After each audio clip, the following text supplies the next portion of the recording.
more than 8 in 10 Australian workers were told they want to change, they want a new job, according to a new survey. The Workplace Intelligence and Oracle report shows that a majority of workers regard 2021 as their most stressful year on the job. I'd have to agree with that. Many want new jobs, higher paying roles, better work-life balance. All very interesting, and as I said, Ross, I can concur with all of that. But what happens to the labour market here? Well, there's the problem. The ordinary people are not mugs. They know, number one, because they see it all the time, that there are labour shortages. Number two, they can see in key areas that wages are rising.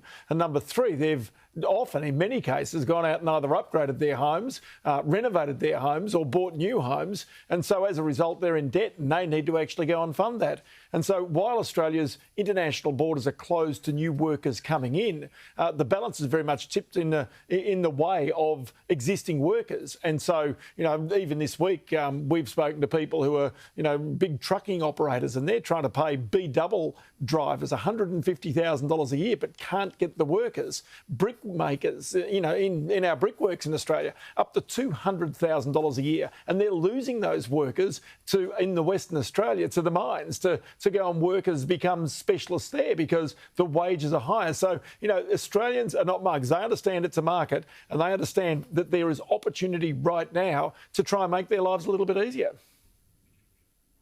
All right, if you read the business pages or if you try to buy anything from overseas, you'll know that there's supply chain issues all around the world, the United States in particular, a crippling issue there. And it looks like it could threaten our own waterfront here in Australia.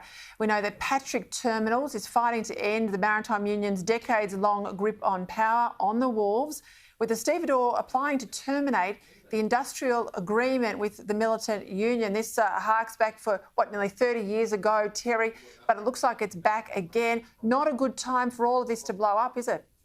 Well, exactly, Peter. And picking up what Ross was saying about workers and wage rises in very critical areas, this is not a time when you think you can impose a major reform, so to speak, and wipe out the union movement in such a critical choke point as the wharves. Because if the unions exercise their power, as they can very, very likely will do, what's the alternative? I mean, you can't just whistle up the workers, as Ross indicated, that if you've got skills and you've got you can command a premium. So it's not a good time to be embarking on this. And I don't think management has gone into this with much sense of just exactly how weak their bargaining power is.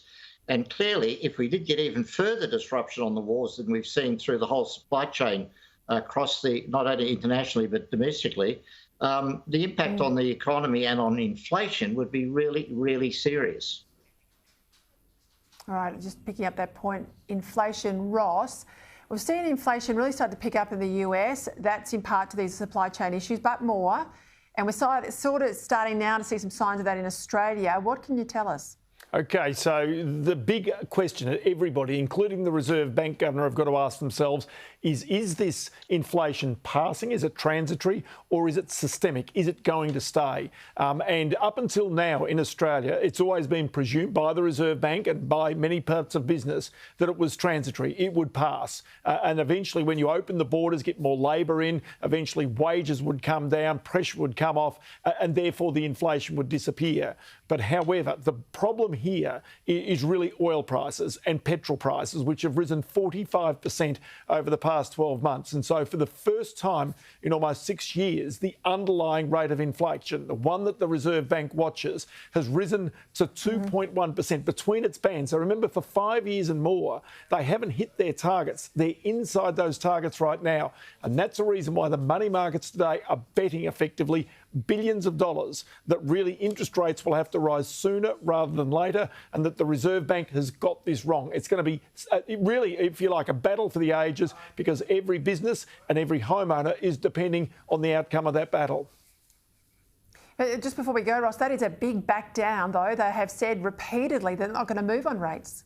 Well, they've said that, but as Terry no doubt will understand this, it's whether they're forced into this corner. They're sticking to their guns. Even last week, they bought $1 billion worth of 3-year bonds, again, because they believe the rates are going to come down. But, it's going to be fascinating, Terry, just to see who wins this battle, the traders or the Reserve Bank. Well, let me say, Ross and Peter, watch very clearly what the Reserve Bank says on Cup Day. I think we're going to see a big change in what they say and what they've been saying to date. All right, we will watch that closely. Thank you for the tip, gentlemen. Got to go. Great to have your company as always.